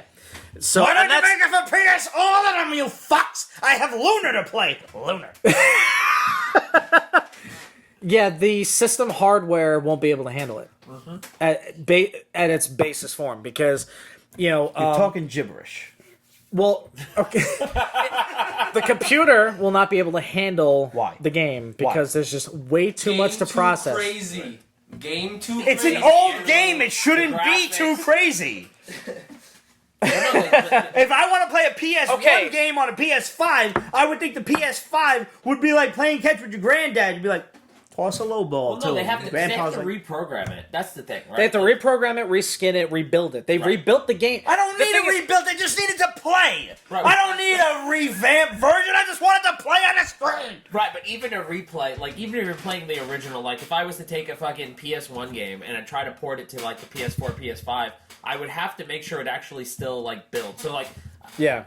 the shoot job, my real job, I'm a software engineer. So I've spent a lot of time writing them codes. Uh-huh. And so like when you're taking a game like an original PS1 game, right? It's not a matter of just like taking some file, shoving it on a PS4 CD, and it's like, oh, Should be. No, Yeah. you have to like rebuild it for that hardware. For the architecture of, Right, the, of the exactly. hardware, yeah. Sorcery And so is when this. they release it, a lot of times when they release it on modern systems, they're actually like they're taking whatever code is there and they're like writing stuff around it so that it works for the new stuff. Yeah. And that's an effort. That's a cost. That's a so Well, it's not- yeah, and most of the I time got those stroke developers... eye right. No, I He's do. got Forrest Whitaker eye. That's cold. See, you all thought he was just another pretty face. No. See, yeah, but the thing is that certain game developers will actually know that ahead of time and will build for it ahead of time. That's what Bungie was able to do with Destiny. And they'll probably have to do it again, because you got the new Xbox coming out, and we're going to talk about that. I'm going to crowbar that in a second. Sure. But yeah, so I have a feeling that the episodic content will be minimum 3 months out. The first update will be 3 months out. I don't know what they're going to do as far as any kind of open world end game content to go from one piece to the next, because you've got to give them something to do once you get through to Midgar and you get to the end of the story. You got to keep give people them, interested. You got to keep people interested. You got to give them something to do. So I'm curious to find out how they're going to do that while they get all this episodic content ready. So Because there'll be cats that just finish this shit in like 2 weekends. right, yeah. So I have a feeling that okay, if they follow the storyline faithfully, spoiler alert. I mean, if you don't know already, I have a feeling that either the first, if you have the first or second episode releases post launch, will tackle the end of disc 1, which obviously is where Eris dies, Right. and you have to fight Genova for the first time. So I have a feeling usually these games are kind of on a 3 to 4 year life cycle. That's kind of what the standard is for these days for these games. So I'm thinking probably by the end of year 1, Eris dies. I think we can all agree, to hell with Eris, Tifa had bigger tits. Just Fair throwing enough. that out there. Yeah. I know several people, my girlfriend included, who cosplay as an amazing Tifa, and that's what you see Pictures more didn't so. happen. Well, would cosplay or could cosplay. Oh, We'll just leave it at that. all right. But yeah, so I'm thinking, they would have to. I mean, I think 6 months is too long for Right. people to So make that's people. That's what I'm worried about. I want them to be like, hey, here's how long we expect you guys to be playing before we release the next chunk of content. Right, and again, And like you said, Midgar is 15 to 20% of the story. I want this to succeed because, like I said, this wasn't one of my favorite Final Fantasies, but it looks so pretty that I want to play Oh, it. yeah. Yeah. And I think there's it's so also the beginning of the remake series. Next will be 8. 'Cause Well, they already talked yeah, about They- it. they've already mentioned 8. And I'm just I kind of. would love to see a remake of Final Fantasy 3/6.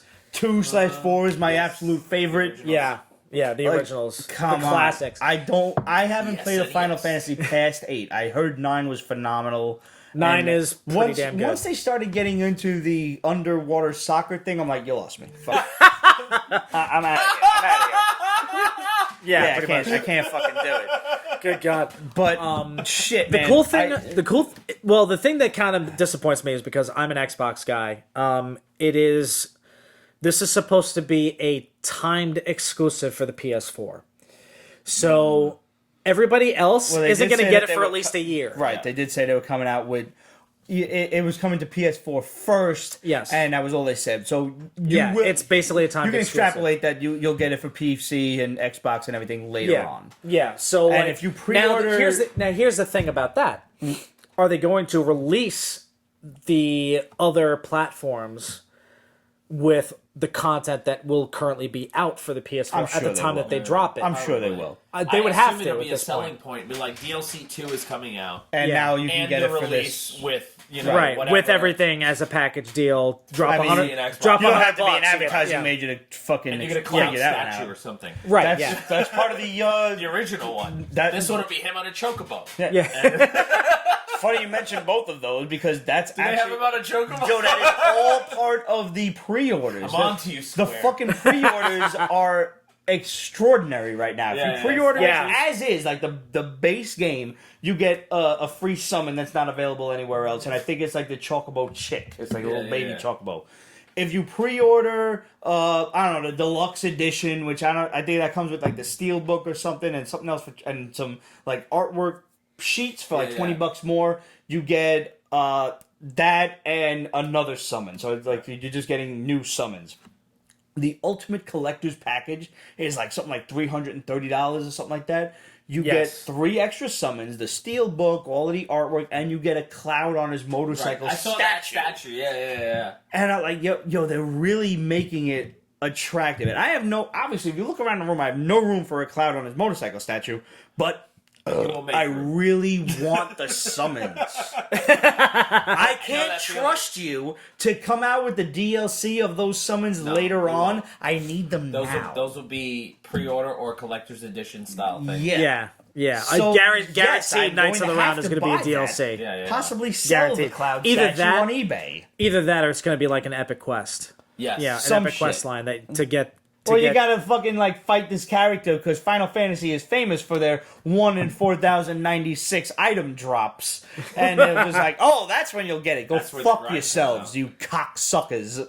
So, and we haven't talked about it, but the big thing for Final Fantasy and it worries me, and maybe it's because I'm such a classic head, is the combat system.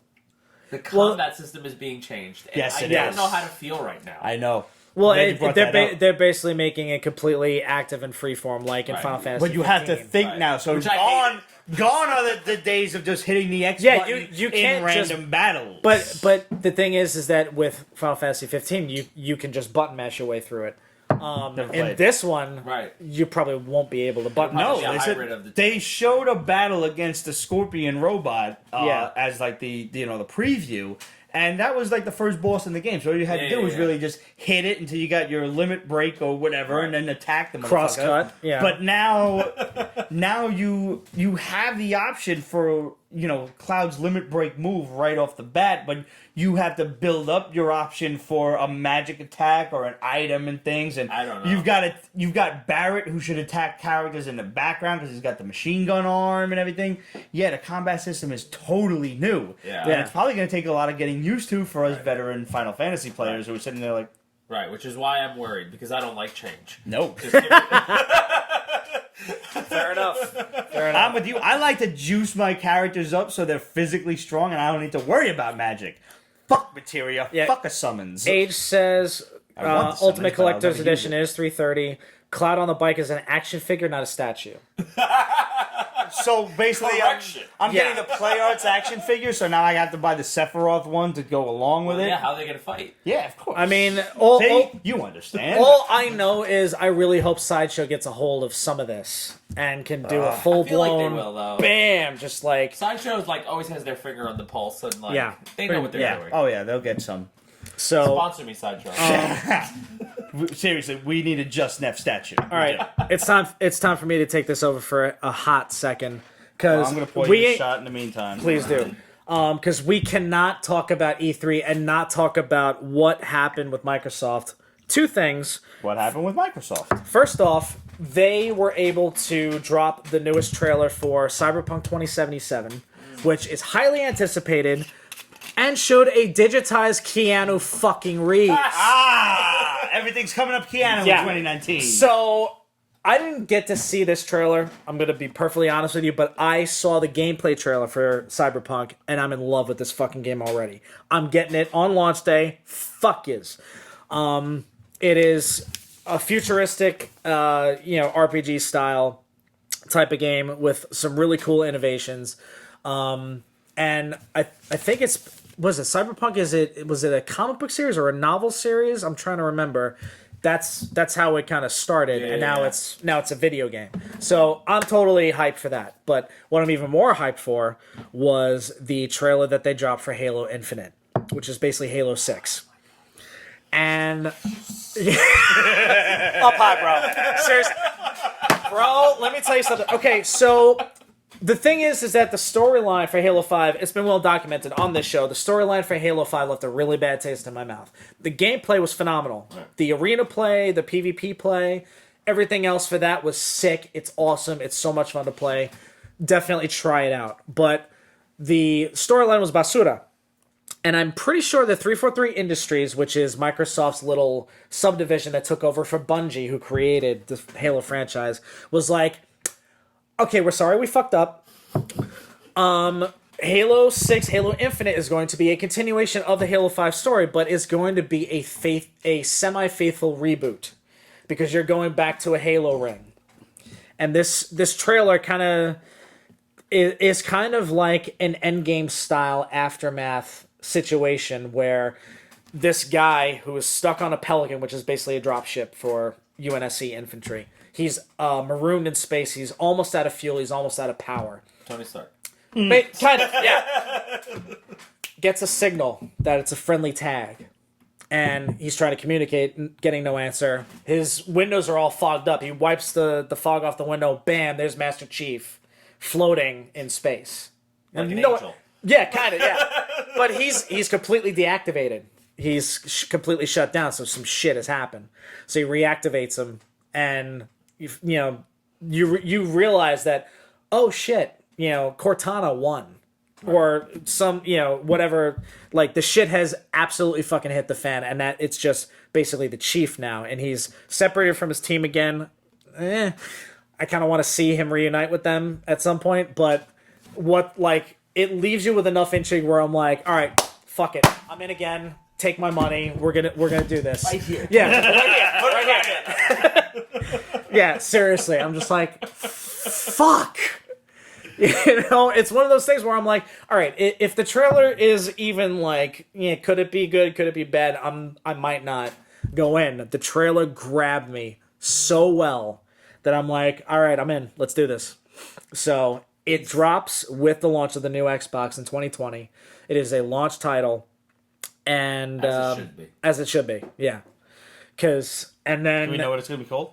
It's called Halo Infinite. No, I mean what the Xbox is gonna be called. No, it's called right now. It's called Project Scarlet. So I have no idea what the official name is going to be called. They'll probably the Xbox. This is the new one. Yeah. I can't believe they didn't go with the Xbox 720. I thought that was... Should have been a lock, man. Should have been a lock. They had the one. I think they're gonna wait. They're gonna wait until they can make it into a hoverboard, and that'll be the 720. Xbox U. It's sometimes I like to show my wife like cinematics on YouTube, right? Mm-hmm. So she's watched like tons of World of Warcraft cinematics. She never played the game, has zero interest, but she'll watch some of these cinematics like a fangirl does. Yeah. And I was like, I don't understand. I haven't even watched them that much. Right. And so like one of them I showed her was when and I can't remember which Halo it was, but it was when Cortana was dying.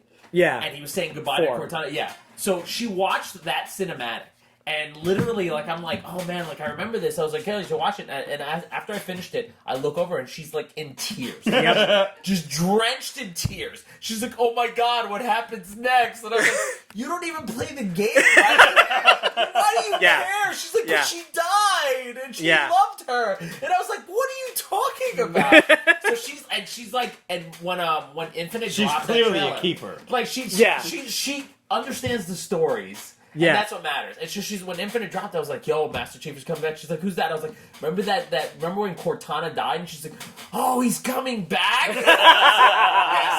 Yes, he is. That's great. That's great because I remember that in Halo 4 being getting a little choked up, and and it's been when we reviewed Endgame, and I got to actually say that Endgame is the first movie I ever cried at for perfectly good reasons. Justified. I know. Yeah. I'm weird like that. Triggers the heartstrings, man. Yeah, but that Bruce Willis stayed on the asteroid. Are you in an emotional fucking hole?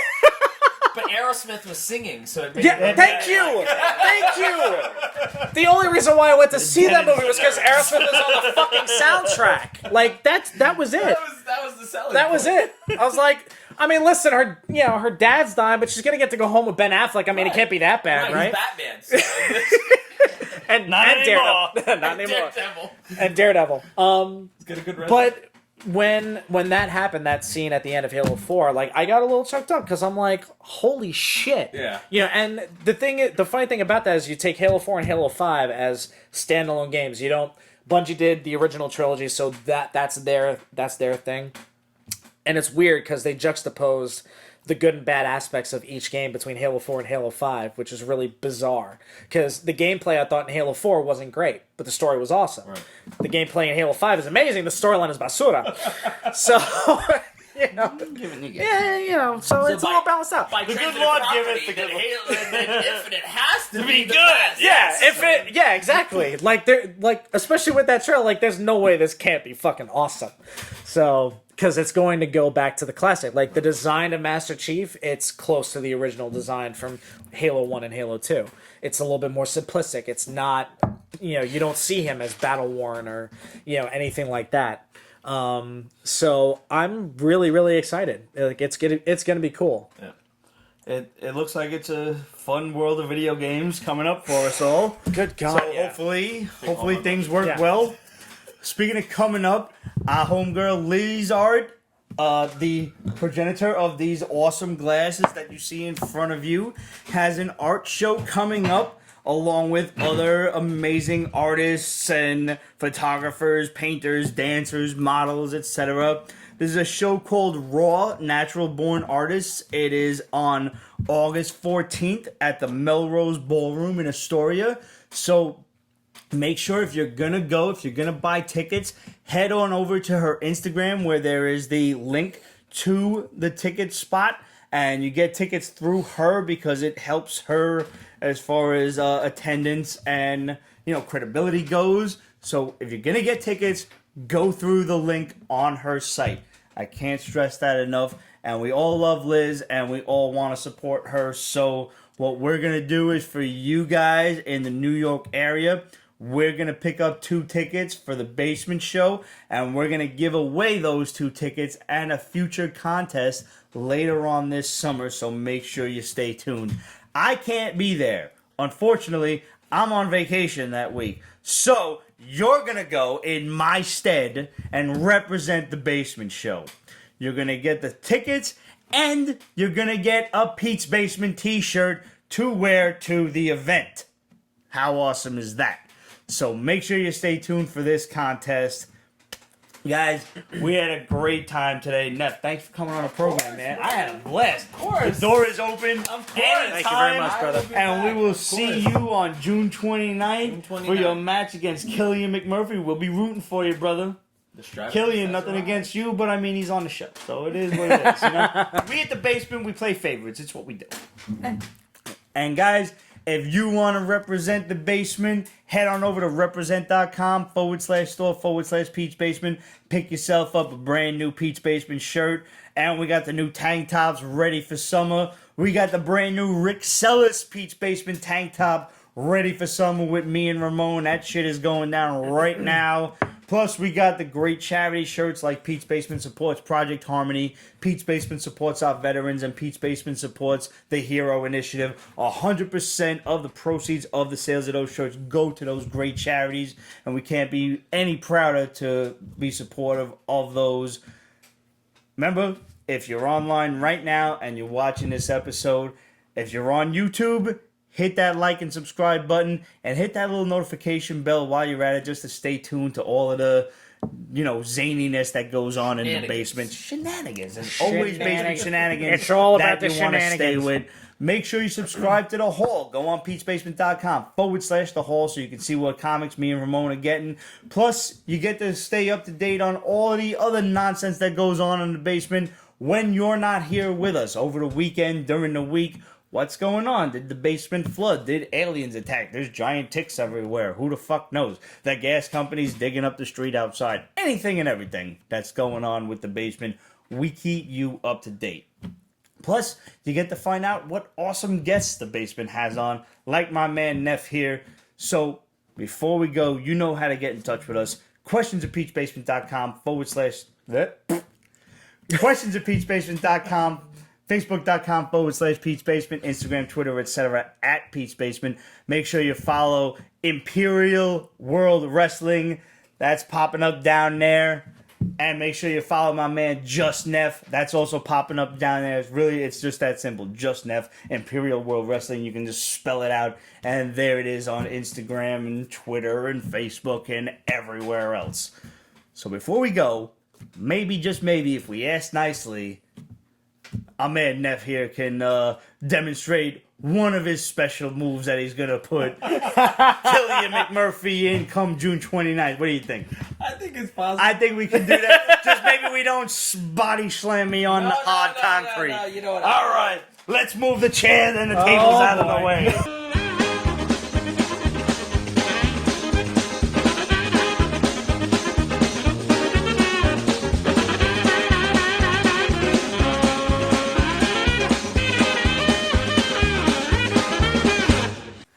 Now, the thing is, I could put you in the infinity lock. All right. But then you would regret it every day of your life. Fair enough. Sounds horrifying. I'm going to give you the basis of a good submission that I grew from Taz, ECW. Used to have a submission called the Taz Mission. All right. All right, so I'm not going to lock it in. That's because I fine, don't feel like having Pete pass out in his basement. Oh, I do love a good sleeper But hold. you would want to lock this arm, this hand, and when you press upon the head forward, that would cut the blood flow. Yep. And if I was to go like this... Go ahead, go in it. Pete from Pete's Basement, do you submit? I don't want to go. I love a good blood choke. I didn't want to go. Blood chokes are the best. Pete's Basement, this strategist has arrived. He has! And man, that was a good one. We'll see you guys June 29th. Wonderful.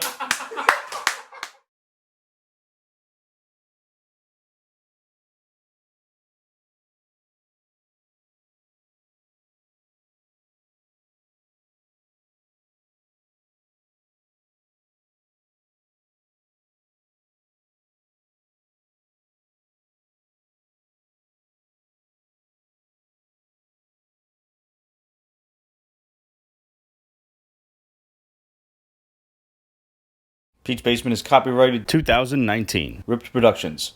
All rights reserved, so go fuck yourself.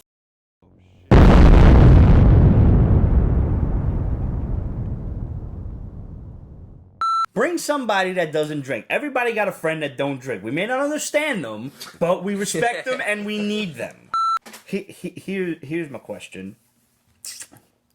I had it a moment ago. Oh, I'm sorry. Yeah, I know. It's mesmerizing. I Whiskey helps really you forget it, but helps you It remember would it help as me well. remember as well, yeah. Very nice. thanks. You like doing the clap? It's Yeah, fun, right? no, it's fun. Yeah. You want to do it? There we go. And they're not going, oh, an Avengers game, he doesn't look like the MCU. You know what I mean? In Instagram... I'm sorry. That's fantastic.